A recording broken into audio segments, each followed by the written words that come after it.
As a senior instructor at Bushlore, having taught so many people now over the years from all sorts of walks in life and ages, etc., in what way do you see many people change during and after the course, having spent time connecting and working together with nature again?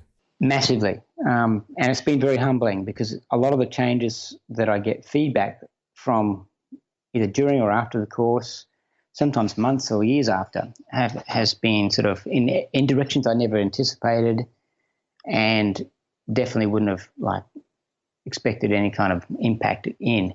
A lot of people, in fact, probably the majority, are surprised initially because they come to do a wilderness survival course. They're expecting the traditional formats of, okay, we're going to tie knots, sharpen knives, light fire, build a shelter, and we certainly do all of that.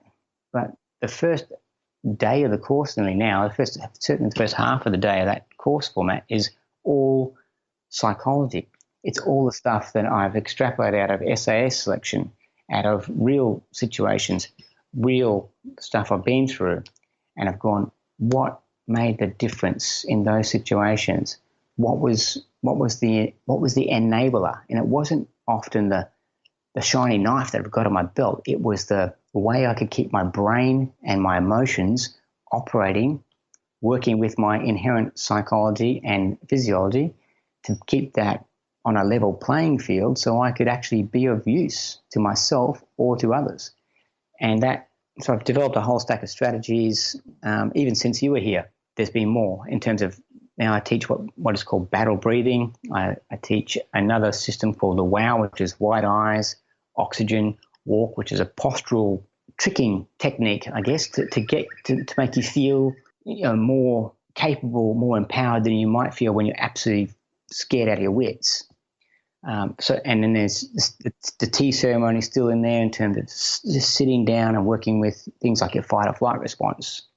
There's awareness in terms of being able to self-monitor and self-scan for glitches in your equilibrium. So being aware that you're in fight or flight response to the situation or the circumstance you find yourself in. All those things are now a massive chunk at the start of the course.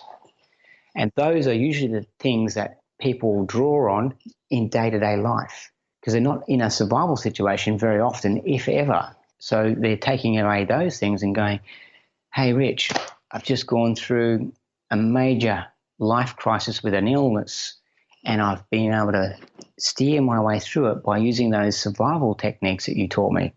Thank you very much. And I'm like, wow, I didn't expect that. I'm like still fundamentally training people to survive a crashed aircraft or getting lost in the bush. And here they are dealing with leukemia and cancer and massive personal calamities that they've been able to just steer through in a more useful direction because they're not just slave to their fight or flight response. They're not living just in fear.